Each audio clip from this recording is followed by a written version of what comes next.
नमस्कार, माझं नाव गण्या. मी एक गावातला मुलगा आहे. हो, म्हणजे पायात कधी चप्पल नसणार, कपडे हे मातीचे असणार आणि हातावर कष्टाच्या खुणा. पण मला त्या मातीने शिकवलं जगण्याची खरी किंमत.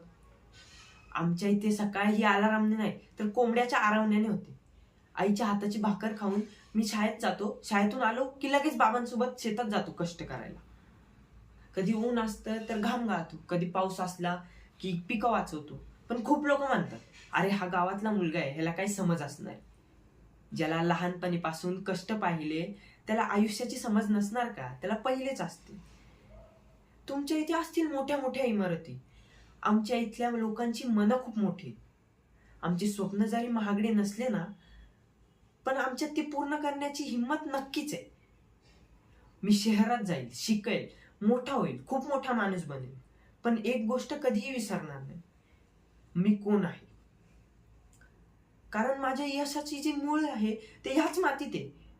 मी गावातला मुलगा आहे, मला त्याचा अभिमान आहे, मला त्याचा गर्व आहे आणि मला त्याचा गर्व आयुष्यभर राहील.